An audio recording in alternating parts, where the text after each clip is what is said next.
You think pirates were tough warriors who feared nothing on the high seas. But there was one enemy that killed more of them than naval battles. It wasn't cannons, cutlasses, or storms that claimed the most pirate lives. It was something much smaller, and rats. These tiny, furry creatures were floating death machines that could wipe out entire pirate crews faster than enemy fire. Most people think pirates just accepted rat infestations as part of ship life. But that's completely wrong. Smart pirates developed ingenious survival tactics to protect themselves from these four-legged killers. These techniques saved countless lives during brutal months at sea. Rats on pirate ships weren't just annoying pests stealing food scraps. They were literally weapons of mass destruction wrapped in fur coats. Every rat aboard a ship carried diseases that could turn crews into corpses within days.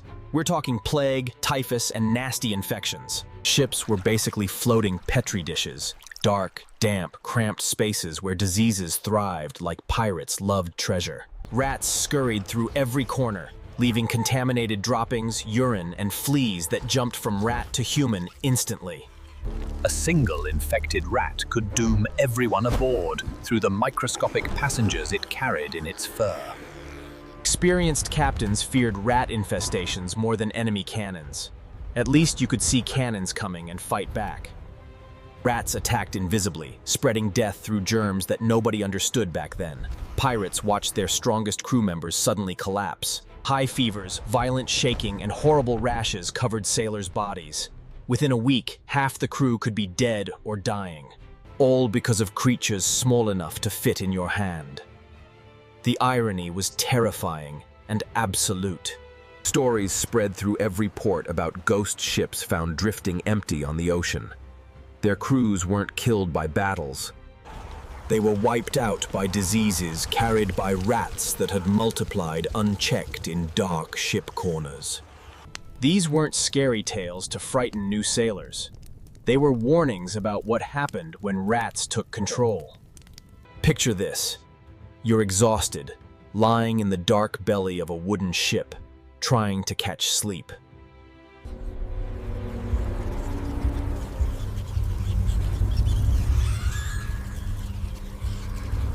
These weren't timid house mice hiding in corners. Ship rats were aggressive, desperate creatures that had learned humans meant food. They'd grown bold from months at sea with limited options. When pirates tried to sleep, rats would actually attack them, chewing through flesh to get to food, or because they felt threatened in their territory.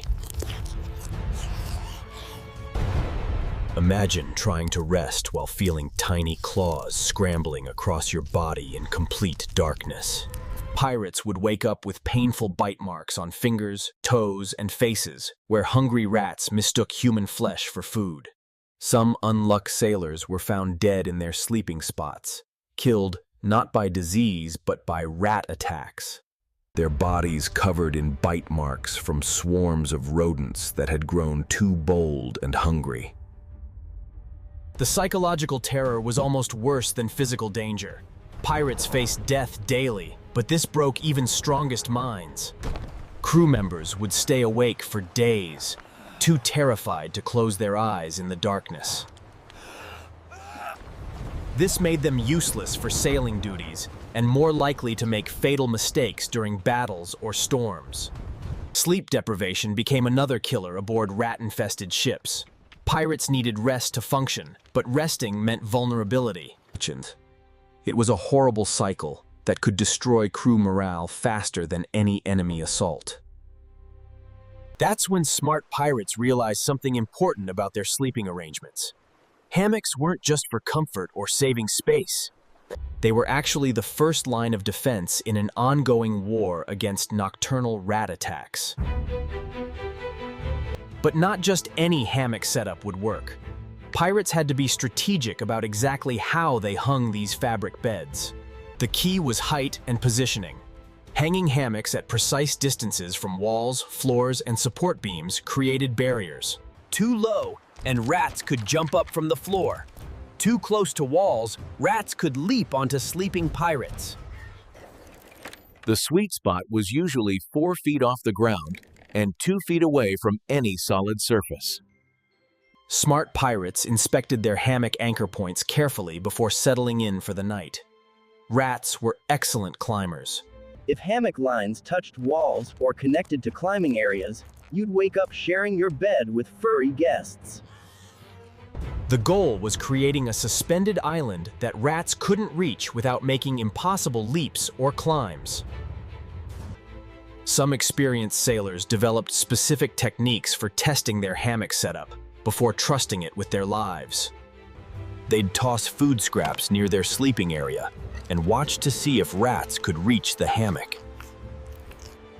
If rats could get close, pirates would adjust height, angle, or position until their bed became truly inaccessible. The hammock strategy worked so well that it became standard practice on smart pirate ships. Captains would inspect crew sleeping arrangements and order adjustments if they spotted hammocks rats might breach. Proper hammock positioning saved countless lives by giving pirates safe zones where they could rest without fear. But even perfect hammock placement wasn't enough when rat populations exploded beyond control. Pirates needed additional protection, which led them to develop clever physical barriers that impressed modern pest control experts. These weren't complicated contraptions requiring special materials. Pirates worked with whatever they had aboard their floating homes. The most popular technique involved greasing hammock ropes with animal fat, oil, or any slippery substance they could find. Rats might be excellent climbers, but even they couldn't maintain grip on thoroughly greased surfaces. Pirates would coat their hammock lines from anchor points down to 3 feet, creating slick zones. Climbing rats would slide back down to the floor, probably providing some entertainment during miserable nights. Then there were metal cone guards that showed real engineering brilliance from desperate pirate minds. Pirates fashioned cone-shaped barriers from tin, copper, or any metal scraps they could hammer into shape. These cones got installed on hammock ropes with the wide end pointing downward, creating impossible-to-climb barriers. Even the most determined rodent couldn't figure out how to scramble up and over smooth metal cones. Some crews got so creative with rat-proofing, and they built elaborate barrier systems using combinations of multiple techniques. Picture hammock lines that looked like obstacle courses designed specifically to frustrate 4-legged climbers. These setups took extra time and materials to create, but they transformed rat-infested ships into safe sleeping zones. The really smart pirates made barrier maintenance part of their daily routine for consistent protection. Grease had to be refreshed regularly, especially in hot weather when it would melt and drip away. Metal guards needed cleaning to remove rust or debris that might give rats tiny footholds. Crews that stayed on top of these details enjoyed much better sleep and higher survival rates. These simple but effective tricks spread through pirate fleets faster than news about treasure locations. Captains would share barrier techniques during port visits, and smart pirates paid attention to what worked. The methods were so successful that some pirates became obsessive about their rat-proofing systems. While physical barriers protected sleeping pirates, smart captains knew they needed active allies in their war. That's where 4-legged crew members came in: cats, terriers, and other furry bodyguards with serious jobs. But not just any animals would do.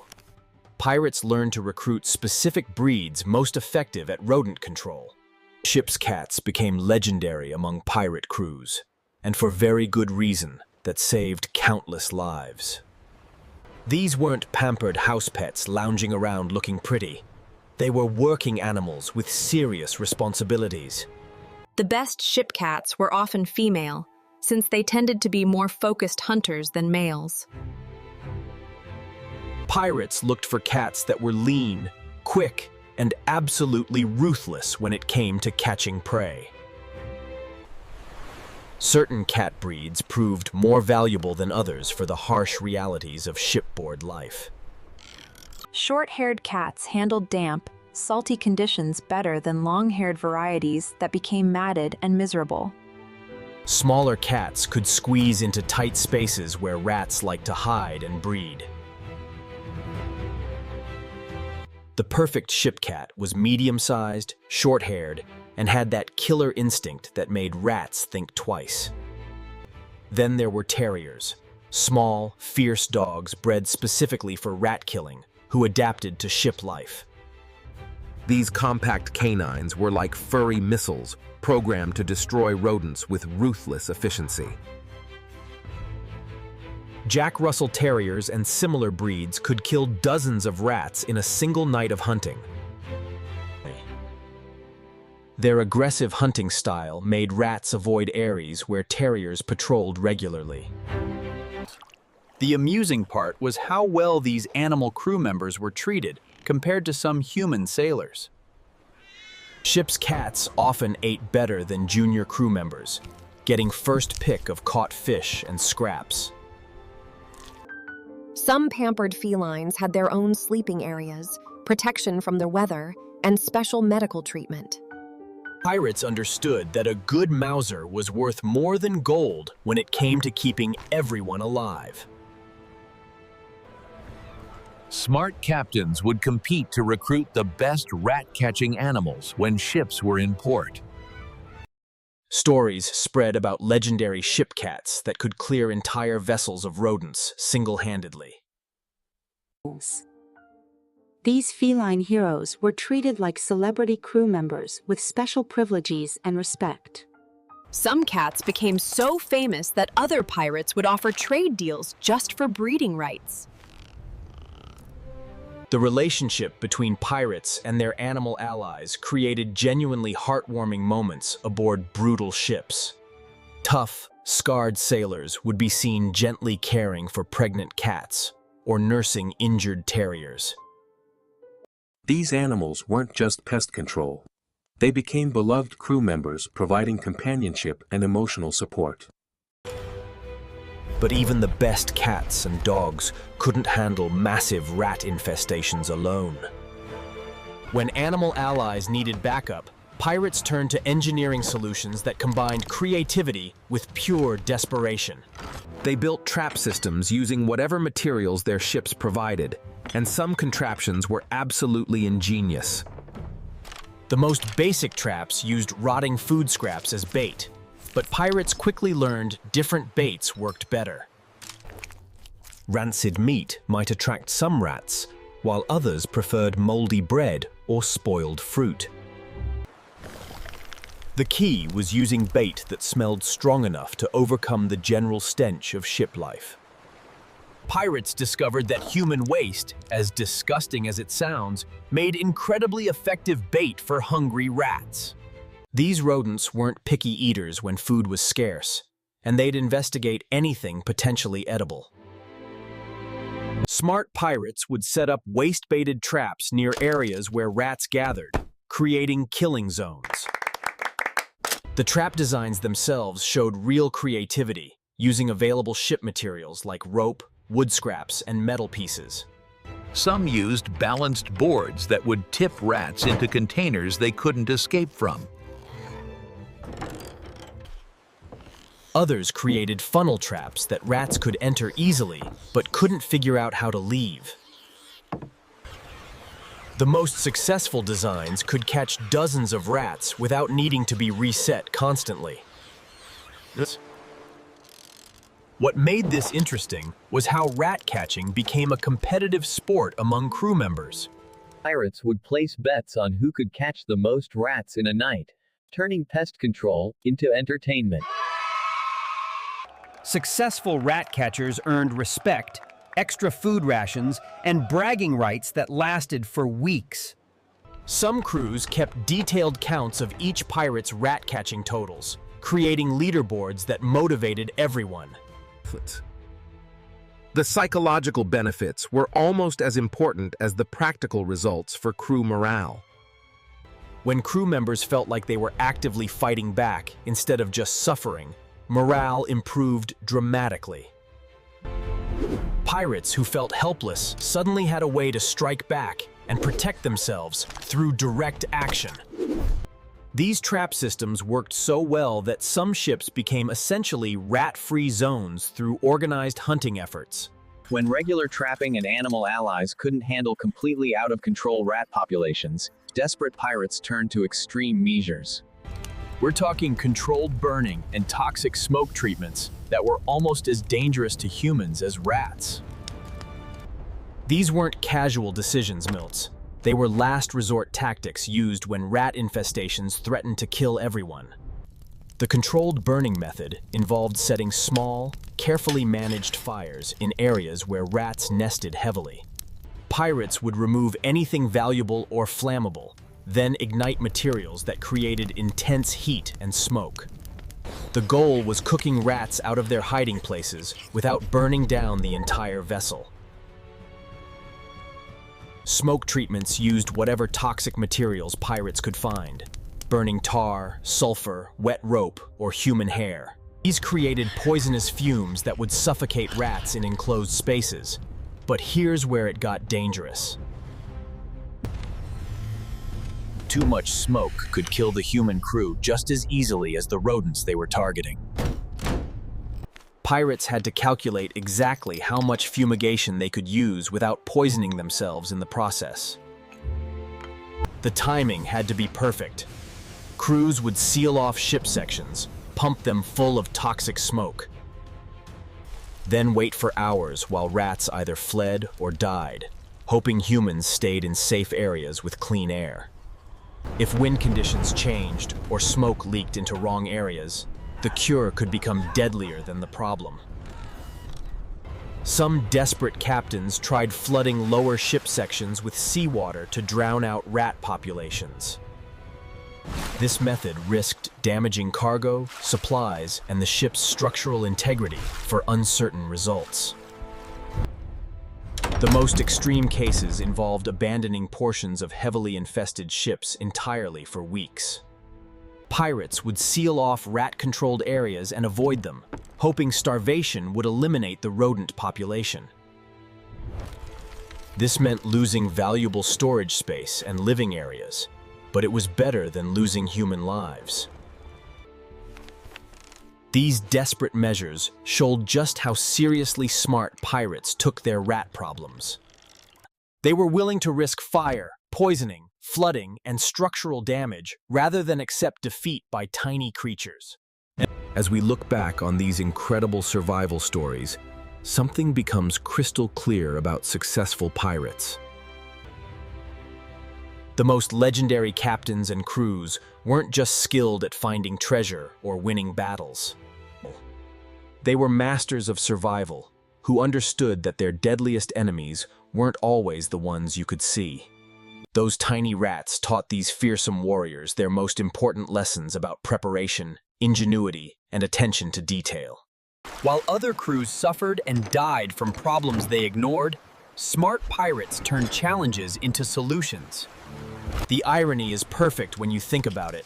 These tough, dangerous men found their greatest survival test In creatures small enough to hold in one hand, but deadly enough to wipe out entire crews. Rats forced pirates to become engineers, scientists, and strategists in ways no human enemy ever could. The hammocks, barriers, animal allies, traps, and extreme measures weren't just clever tricks. They were proof that survival at sea required constant vigilance and innovation against invisible threats. Pirates who mastered these techniques didn't just protect themselves from rats. They developed problem-solving skills that helped them survive storms, battles, shortages, and every other ocean challenge. In the end, the most successful pirates understood something that modern survival experts still teach today. Staying alive isn't about being the strongest or most fearless. It's about being smart. Smart enough to identify threats before they become deadly. Creative enough to develop solutions with limited resources. and disciplined enough to maintain your defenses even when everything seems under control. Those rats might have been small, but they taught pirates big lessons about preparation and teamwork. And the kind of relentless attention to detail that separates survivors from victims. The next time you think about what made pirates successful, remember their greatest victories Weren't always won with cannons and cutlasses against human enemies on the high seas. Sometimes they were won with greased ropes, metal cones, and the wisdom to learn from tiny teachers. To know that your smallest enemies can be your deadliest teachers. And that survival often comes down to the details others ignore. The rats taught them that preparation, innovation, and vigilance were the true treasures. Worth more than gold when it came to staying alive in a world trying to kill you.